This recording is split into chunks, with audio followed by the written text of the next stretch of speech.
like to welcome all of you to this interesting talk by Dr. Shah Yunus. I knew Dr. Shah Yunus since 1987.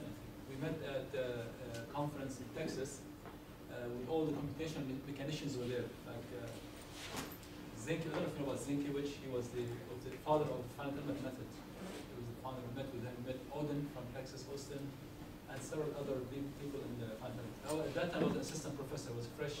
I was learning stuff. So met Shah, and since then we have been communicating about different topics and different projects. Dr. Yunus did his PhD from RPI in New York, and since then he has been the chief developer for ANSYS software. It was finite element software, almost similar to, it was competition with Abacus and other big software. When I met him, he told me that the company was sold after that, and they wish they bought the company. The company was sold for about 80 million, and it was worth about 400 million at that time. So since then he was there. They picked his brain up, picked his brain from all the ideas, and he left after that because they didn't give him what they're supposed to give him.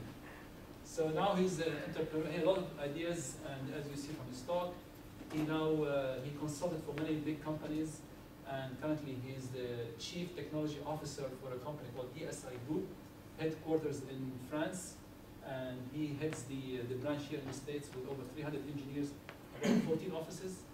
Yeah, it is global office. I am responsible for the global R&D. Global, so about 300 engineers, imagine. Yeah, in my team. So, without further delay, please. Okay. Thank you, Nahil, for inviting me, and thank you for all coming. And there will be no equations, so that's the good side. And you know, as Nahil said, you know, I'll talk about CAE. What does CAE stand for? Is computer-aided engineering. You know the CAD is a fairly large business segment. It's about $10 billion marketplace. CAE is about $2 to $3 billion market space today. So, and it's evolved over the last 20-some years, 20 to 25, about 30 years, you can say. So I give you a little bit of background. As Nahil said, I joined ANSYS in end of '83. When I joined there, it was around 20 employees, you know, that 20 employee company, revenue about $2 million. And when I left in 2000, we had a revenue of $180 million. So you can imagine, it's a very niche industry needed by engineers, used by engineers, but it grew up so rapidly. And today, ANSYS is about a $600 million company in revenue after 11 years since I left. And it's trading in NASDAQ about market capitalization of about $5+ billion. So you understand this is interesting business in many ways. So I'll give you a little perspective here. You know, I'm sure many of you might have seen this ad. This is an ad coming from Lexus. And that gives you the perspective of what we are talking about in here. There is no voice. Yeah, this is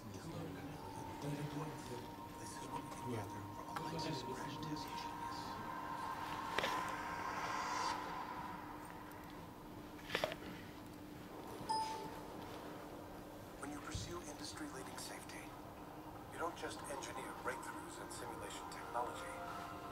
You engineer amazing. Okay, I can. 119 data points. This is what we can gather from an ordinary crash test dummy. 2 million data points. This is what we can gather from a Lexus crash test genius.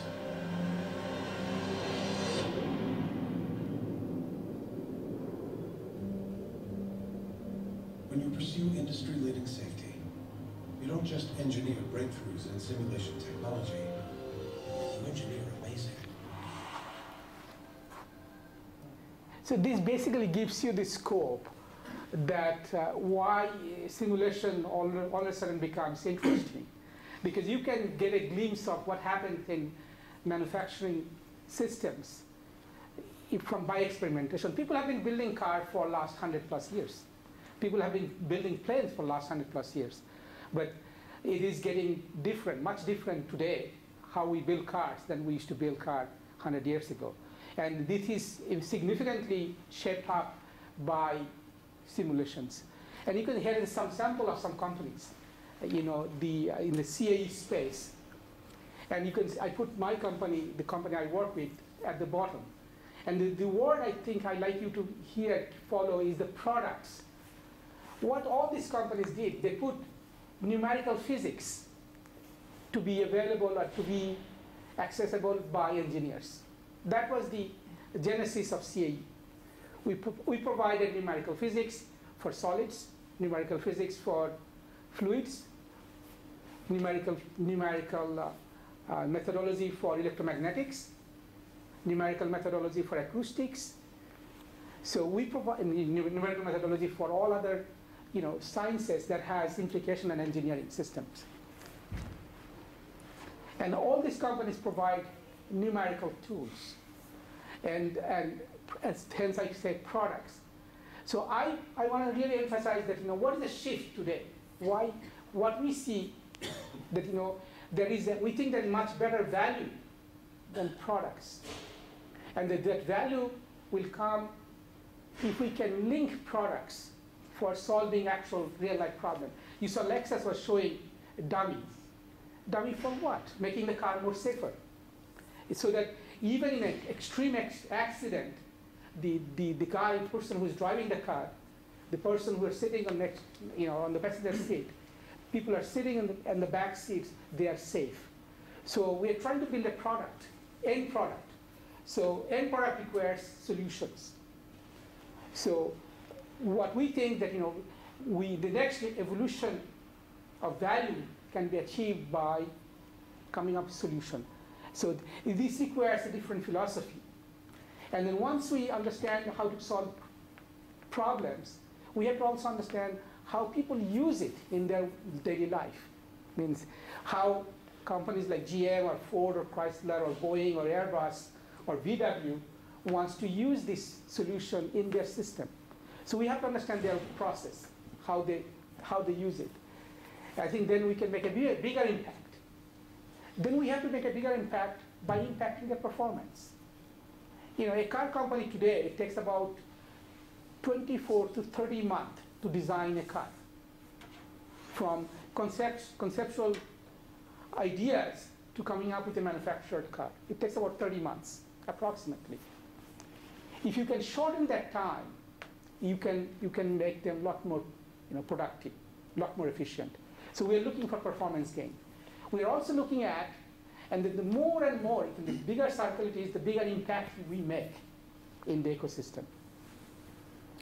Then we are looking at serviceability, manufacturability, which means if we make a car, is it serviceable? If I need to replace the battery, is it easily replaceable? Is it manufacturable? Means we created all these parts. We're going to put together the parts to make a car. Whether this car is going to fit together, all the parts are going to fit together. We don't have to go through a trial and error process. So those are the kind of things we're looking at. And we're looking at the end, the car has to be recycled because we are looking at green technology, right? Everybody's talking about green, which means that the end product, after 100,000 miles or 200,000 miles, the car, when it goes to junkyard, what can be salvaged in a systematic way? So this is the comprehensive look that we are trying to see. So what does it really mean? It can say that the value is getting increased. The effort is also similarly changing. So we need a much more holistic comprehension of these simulation methodologies beyond solving each physics. As I say, physics of solids, physics of fluid, physics of heat management, physics of acoustics, noise management, physics of electromagnetic field management. We have to see beyond that. But we have to see how does it impact actual manufactured products and systems. I give you another, another perspective of views. Here, you see all this, commercial coming from IBM.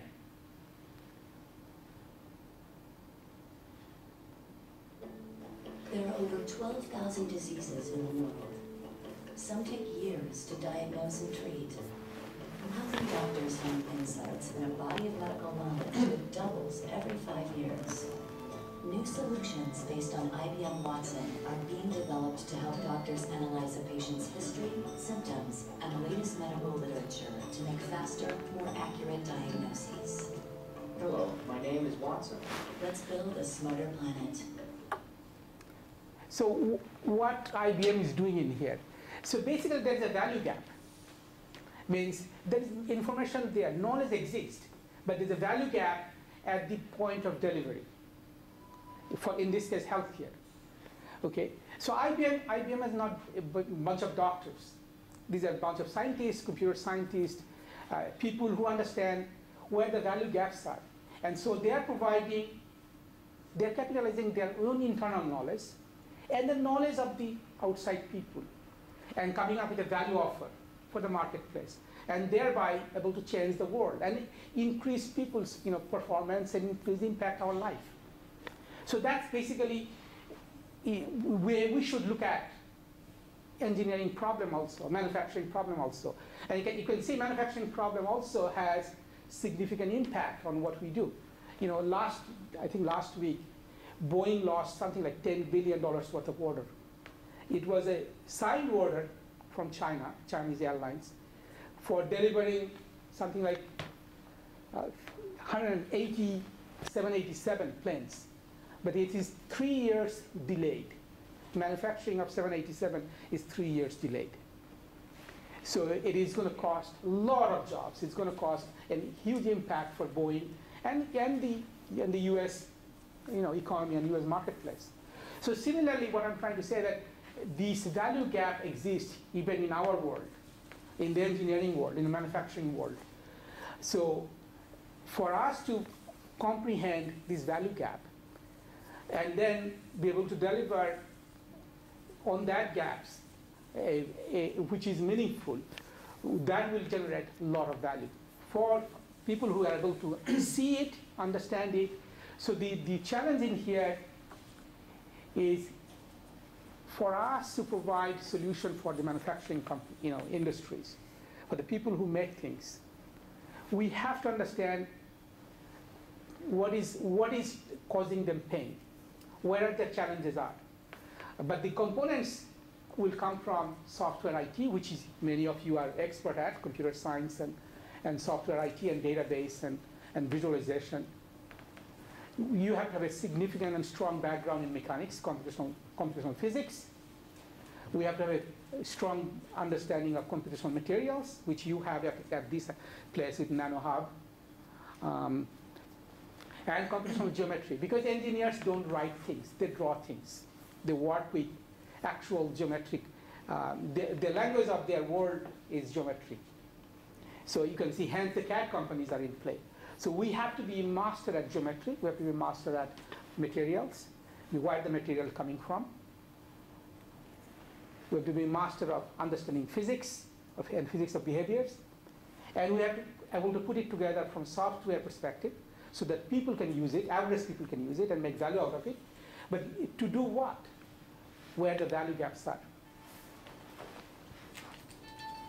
So here I sort of show the same schema from a point of view of raw material to a part, to an assembly of various parts, and then forming a system like a car, and looking at the performance of the car. And then at the end, it has to be recyclable. So these are the sort of holistic end-to-end perspective of a product. Here the example is a car because ESI is, the company I work with, it's about $130 million company. About half of our revenue, about $70 million worth of our revenue come from automotive companies. So we solve a significant problem for automotive companies' headache, day-to-day headaches. Okay, so we understand a roll of steel coming from a steel mill, how that steel mill's a roll of steel gets formed into various car parts, from bumper to your dashboard, from your bumper to your mudguards, to your hoods, to your roof, to B-pillars and stuff like that, and then how it gets assembled together to make a car, how this car is going to be performing in the street in terms of its handling and drivability and so on and so forth. So we look at from the life cycle of the full car.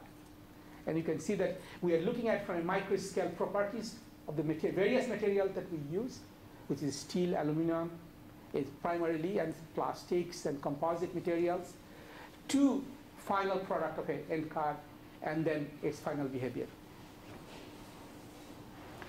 So here is a various scope of pictures of materials, and if we don't incorporate those behavior, we get significantly different behavior than what is reality.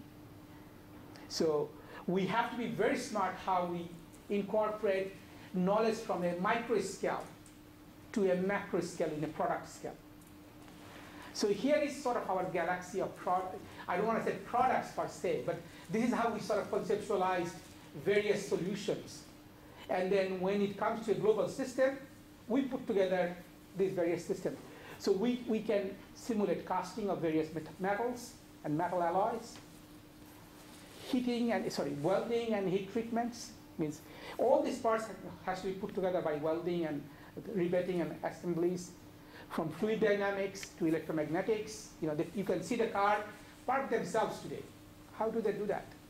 It has all kinds of sensors. It measures where the obstacles are, and it knows exactly how much of this movement is going to go where. Using this kind of real-time feedback, we decide to change, the usability of cars.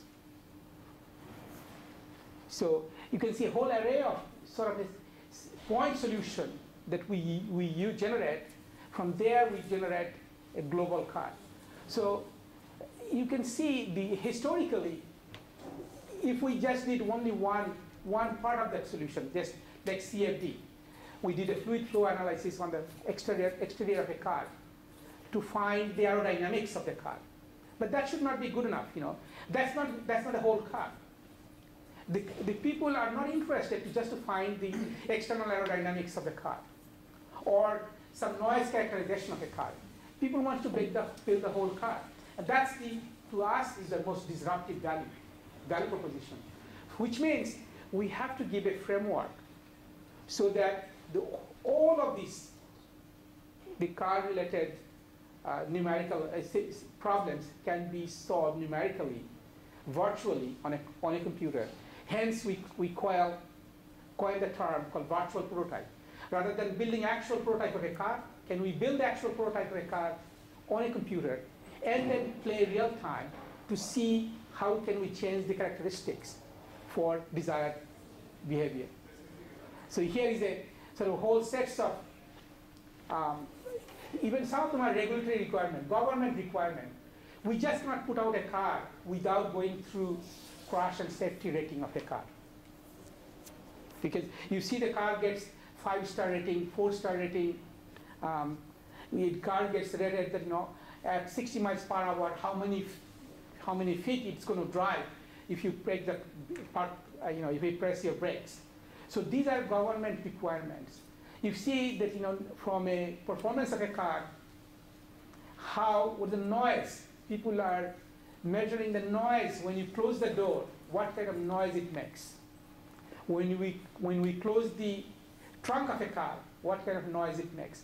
Based on that noise, it gives people the feeling, the value of the car. The more expensive the car is, or more well-designed the car is, it has a different noise, a different closing sound than you will get from a cheaper, not so smartly designed car. So we really need to impact everything from start to finish. So, and you can see these are the sort of traditional design to validation methodology that people follow, from a target conceptualization to design freeze, and then validate to simulate what we designed, sort of silo by silo, component by component, whether it meets the final requirement. So this iteration takes a long time. That's why I say it takes 30 months approximately in car design these days. So if we can create a virtual framework, a virtual platform, we think that we can shorten this thing significantly, maybe by half. So here is a sort of sample that, just to create, for you to get an idea, a comprehension about the acoustics characteristics of inside of a car. You can see for yourself how much the internal, we call trim materials, impact, the choice of these trims impact the sound quality of the car. You might put a Bose stereo system in a car, but if you have a very poorly designed trim system coming from your dash, coming from your headliner, coming from your floor carpets, coming from your seat, coming from your packaging tray and wheel covers, you will not get the right performance, even with the most expensive Bose system that you put in your car. So these are holistic views that we have to have incorporated in a comprehensive sense. And that's basically what we do in our, work. Here I give you sort of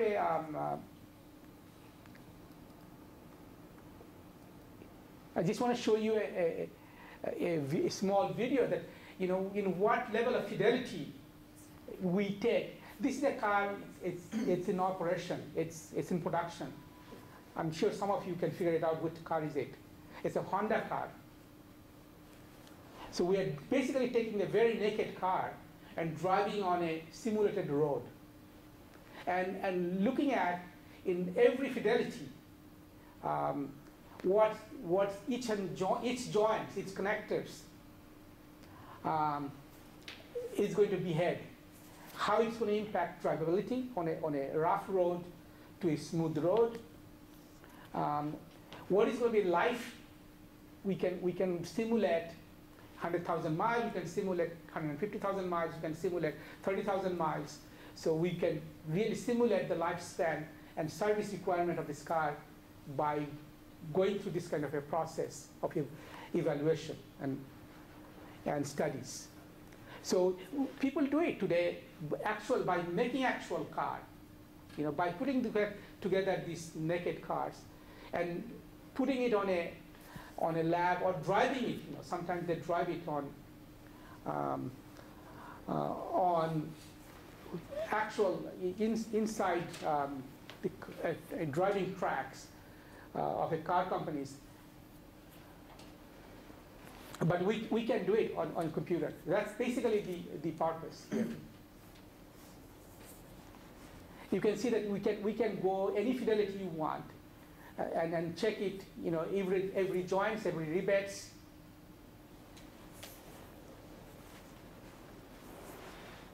So you get the ideas here, that what is feasible.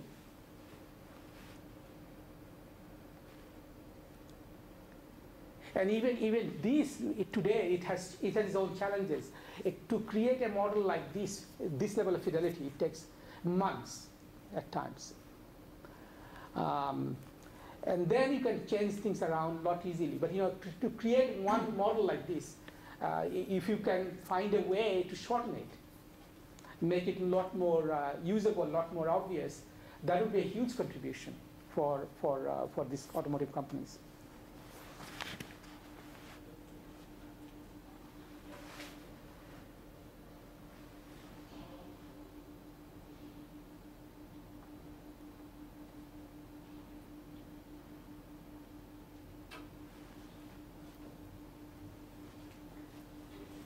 Here I show you a sort of these are regulatory requirements.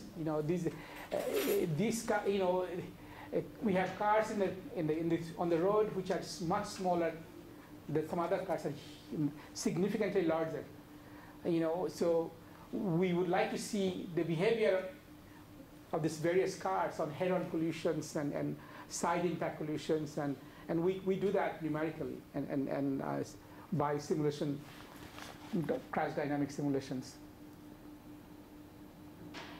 So let's go back to our talk. So as I said, that the idea is now let's go back to this IBM model. Nobody in our industry today, even a robust company like GM or Ford or Chrysler or BMW or VW, none of these people have total solution. Nobody knows exactly how they have to solve these problems. So the idea is basically to co-create here. I think the main point I'm trying to make here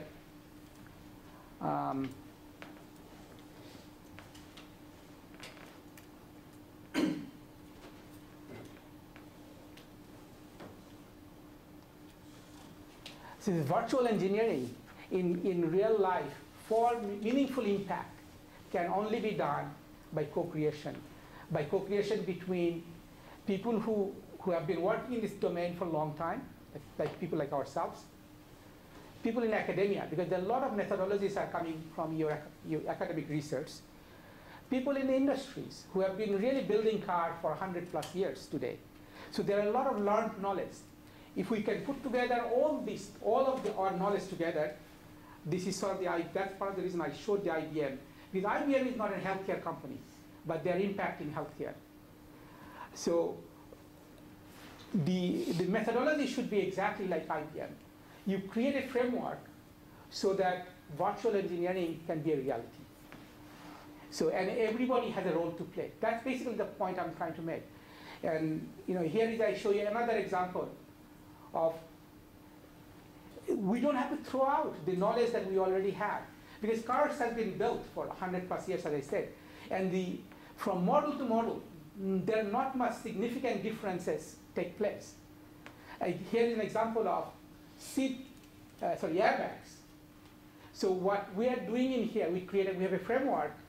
We take the existing airbags that is in place, and for a new system, for a newer design of car, we can bring the existing airbag that we already have in the car, in the cars, and see how much perturbation, how much design changes we have to do to get the desired performance that we want from the new design. And you can see that if you can incorporate the existing knowledge and come up with a framework by adapting existing knowledge and existing solution for newer model, you can shorten the time it takes today from 1 month to less than a week. So these are the kind of value gain that the CAE system, done properly, can provide. So at the end of the day, so you could see what is the business model. The business model is there is value to be had for everybody in the system. It cannot be for only one person benefiting from this process. The customers, the end user has to benefit, the customers have to benefit, the vendors has to benefit, and the ecosystem should benefit. So the value model is there should be a profit for everybody. And this is a famous saying in business world called, no business model is going to be successful unless this is maintained. WIIFM means what in it for me. Means everybody should be able to answer that question in the chain, that there has to be a quantifiable value for everybody in the ecosystem. Okay, so I give you sort of one other IBM talk here.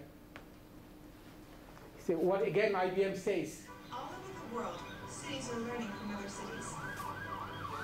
Smarter technologies cut response times in Madrid,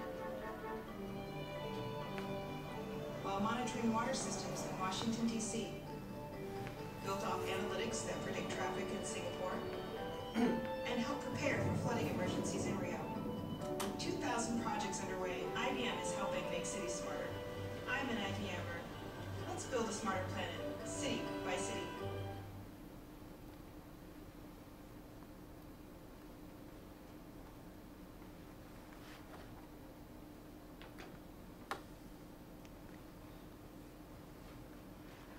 So we can do the same thing, So what is next?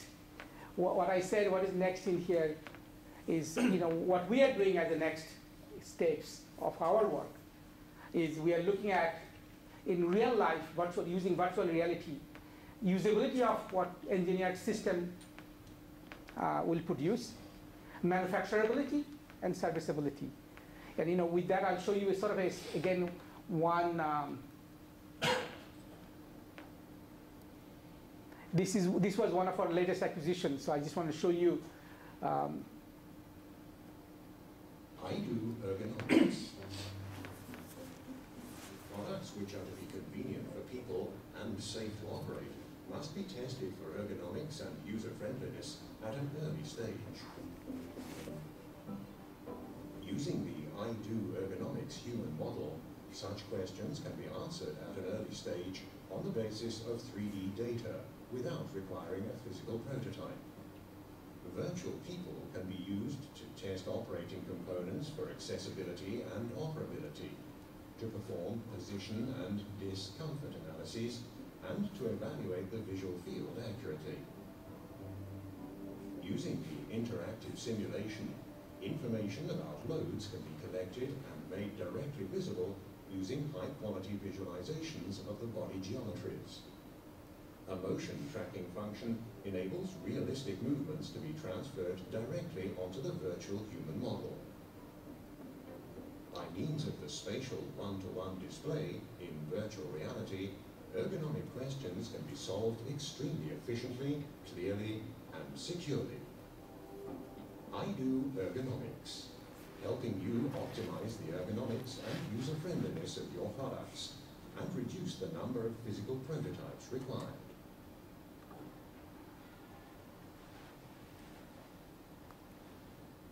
So with that, if you have any question, I'll happy to answer. Thank you.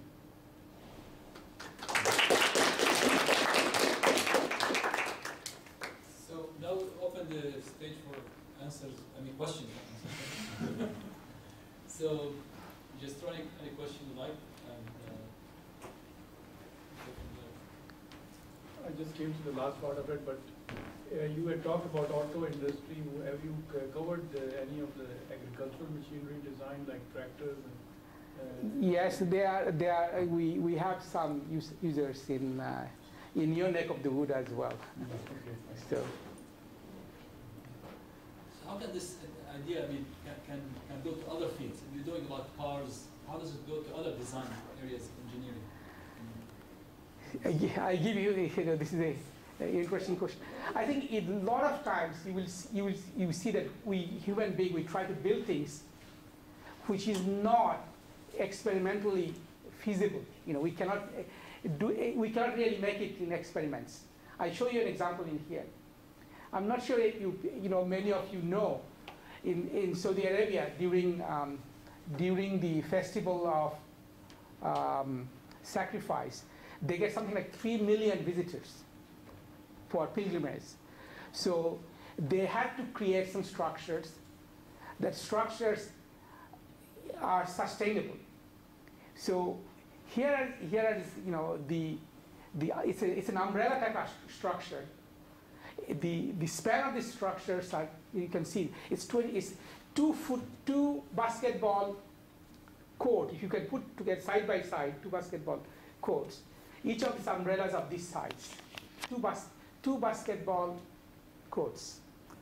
So you cannot build a physical model and test it under harsh desert condition of storms, sandstorms. So we did simulation for them, and in fact we got certified to be able to build it.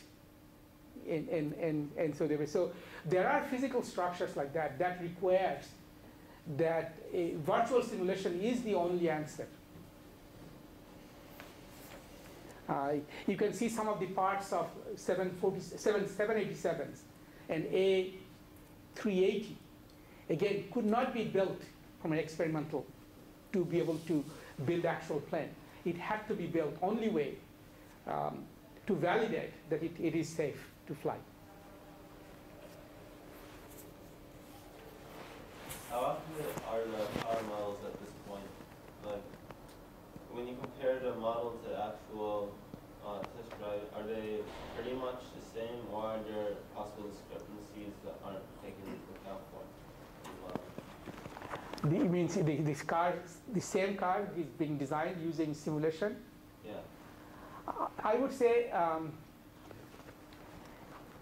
significant part of these cars are getting simulated today by simulations. Give an example.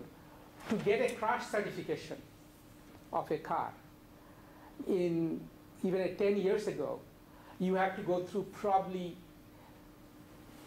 30 to 50 crash tests. Government certification. It is come down to probably 5 to 10. The rest, you can, even government regulatory agencies will accept these virtual simulation results. Like in NISTA, the national insurance regulatory agencies, they will accept simulation tests. Some of the tests are like airbags. Very rarely these are done experimentally these days. These are mostly done through simulations. Can you give an example of variables of simulation parameters which you use when you simulate cars? How many parameters? No, which kind of parameters? I don't know, like density or... It depends. If you are looking at a casting part, it will have one characterization. If you're looking at a welded part, that will have another characterization. If you're looking at a stamped part, that will have another characterization. If you do a composite part or a plastic part, so depending on parts, various acceptance requirements and fidelities will be required. So how many parameters do you usually use, like for certain? I cannot really tell you offhand. Say, for example, for stamped part, you are looking at thickness change. Stamped part you take a plain sheet of steel, then you go through a punch, and then you go through there's some parts you can do through one punch. There are many parts which will require you to go through multiple punch, and once you start those process, there will be thinning of some areas. Some of the parts of the, some of the areas of the part will be way more thinner than the other areas. So you have to measure those, in relevant ways. So there is acceptance criteria for every kinds of parts. So and we follow those and go by that. So it's difficult for me to answer in very straightforward ways that how many parameters. There are many parameters that we go through. So you have some databases of these parameters, and you get the feedback from manufacturers. So how do you do it? Yeah, we actually work with a lot of times with steel manufacturers. We work with people who make casting parts directly with them, and then calibrate, co-calibrate with them. Otherwise, that's why I was putting the word co-create. You can, as simulation people, we don't do experimental work. Okay, so we have to depend on people who are doing experimental work and validate our results. If it is not validated, it's useless. We can create numerical data, it's useless. So what's the smallest time scale that you can capture with your simulation? Smaller time scale? Yeah, so like what kind of time scale? Is it multi? It's, for car crash, it's about 10 to the power minus. It's 1 millionth of a second, So that kind of a time scale we go. So you usually doesn't get tracked more than maybe few seconds. So how do you reconcile? Because some of the simulation that you showed us goes for a minute.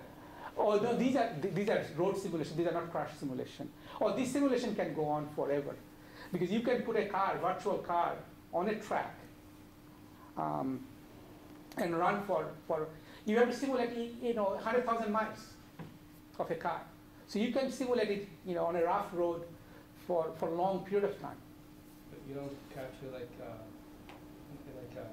relevant physics. So you do it. We do a simulation. We do extrapolation. We call it. There are methodologies for extrapolation. Okay. For cyclic extrapolations. All right. Shall I go to the second? I forgot to mention to you that Dr. Yunus, between his jobs, from ANSYS to ESI, he did a lot of startups.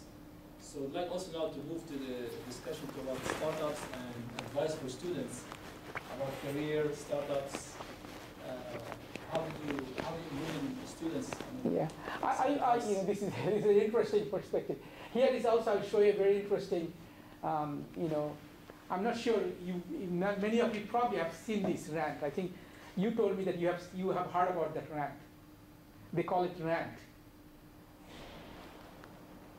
Here's a fellow, this guy's name is Steve Yegg.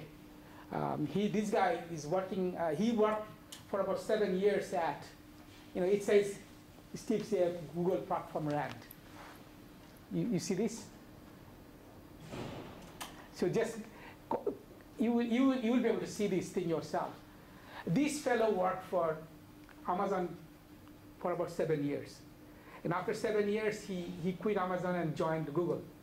So he's been at Google for about 6.5, 7 years. So, and he wrote a blistering note about how incompetent Google guys are and what they're messing up and so on and so forth. So what I'm trying to say here, everybody has a headache. So this rant had a very interesting connotation. I don't want to really go through this rant, but you can look it up for yourself. It says software as a product or as a platform. So I think this fellow raises a very interesting point. Google is very good at building products, but Google is not a platform company because Google failed in what Facebook wanted to do. Why? Because it is not, it's in an intellectual world, it's very difficult to switch DNAs. So once you have a set DNA, it's very difficult to change. So DNA, as when you think about a startup, I think you have to really look at what is going to be the driving, things in the marketplace. So I would say really understanding value gaps is very important. And I would also say, I would ask you to, this is a book. We use it as a Bible, in our Bible, in many ways. It's called Mythical Man Month. I'm sure many of you probably read it. It's a very old book. It's written by a fellow named Fred Brooks. This guy was the lead manager and developer for IBM 363 operating system, IBM OS. Okay, and this team started as a very small team, and they brought at the end of the project, they brought more than 1,000 top-class minds to work together. So, in a software world, you put more people. How do they work? So this is a book, this is a book of lesson, because in many ways, software, in my mind, and everybody else's mind, is not a science. Software engineering is not a science. Building commercial software, it in many ways is an art form, and they call it a craft. So he coined the term craft. And then, what is the mechanism of this craft? I think it's very important to understand. A lot of times, people create a program in their basement. They say that's a fantastic discovery. That's a fantastic innovation. Very true. But converting that piece of code to a really meaningful product, I think that requires 3 times more intellectual geniuses, intellectual creativity, to make it a product. To make it a platform, a software platform, it takes another 3 times more intellectual horsepower. So at the end of the day, if you want to take a program, a piece of code, a piece of technology to a software system and a product, you really need to invest in 9-fold worth of intellectual horsepower. So that's sort of this is a proven, input from people who have gone through this. So this would be a worthwhile, not advice, but just a reminder. Please be aware of this. Okay, and then I would also say, really, whatever industry you want to play in, you have to understand the core driving factors. Say in terms of CAE, we talked about CAE in last half an hour or 45 minutes. The core driving factor was the 4 core boxes, in here. But it has no value unless you understand this. This is where the value comes in. And this is where you can see IBM is master at communicating and convincing people that they have the best genius in comprehending. They are not expert in none of these. Very rarely they're expert in any of these boxes, top expert. But they leverage everybody else. They call subject matter expert, SMEs. So you have to learn where the gaps are and bring SMEs, subject matter experts, where you need. And have that level of humility. If you don't have that level of humility, you're in deep trouble. You will not be sustainable. You can survive for a while. But to succeed in a globally competitive marketplace, you need to have 3 driving forces. You have to be able to sustain, you have to be able to scale, and you have to be running as a profit. So a lot of times people take startups as sustainable only view. They hardly understand scalability, issue of scalability. What will scale and what is not scalable? And what is, at the end of the day, even if you can scale, can you do it profitably? If you scale, but if you don't have profitability, you will not survive. And hence you will see that how many companies Google has bought up in the last 5-8 years. Because the people, they bought it up because they were not able to scale up. They're not able to generate enough profit. So they had to succumb to a bigger, more sustainable, more scalable, more profitable parties. So be aware of that. And here is a sort of another word of wisdom. Understand your levers and understand it well. And here is I think these are very generic terms of levers I'm using. If you're a deep-rooted, I think all of you are very deep-rooted technologists. So I would say that you are the R&D gurus.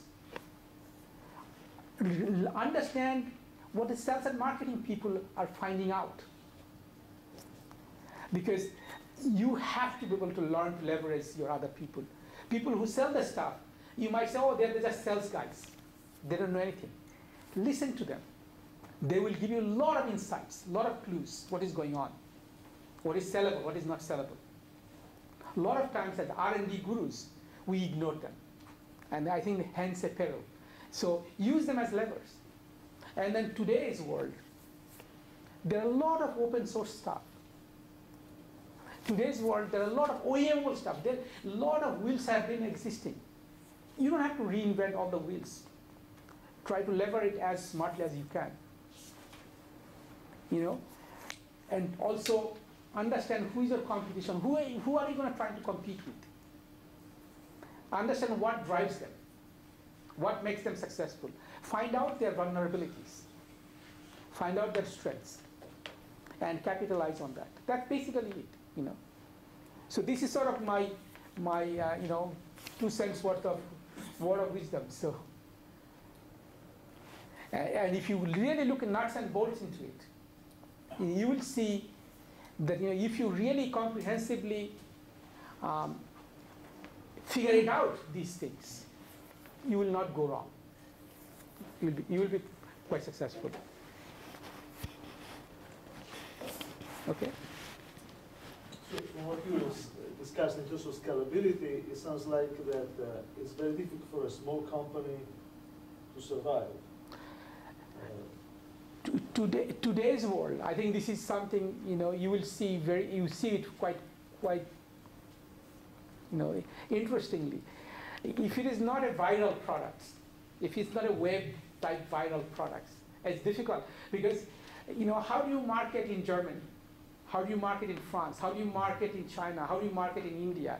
How do you market in Korea? every country has every culture has their nuance. There is not one size fits all. It does not exist. So hence I think you can see the rant, these Google guys rant. Interestingly enough, is basically a platform gives you a lot more flexibility. If you can build as a product, anything as a platform, that gives you a tremendous amount of flexibility.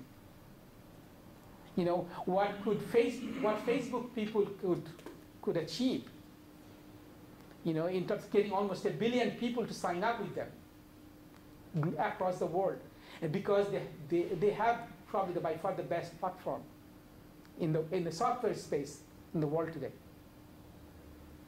followed by probably Amazon these days. So a platform is very helpful, but in a niche scientific world, you know, there is also a limit of what platform can do. So that, you know, one has to really understand. We play in a very niche market. You know, people like us, the CAE people play in a very niche market.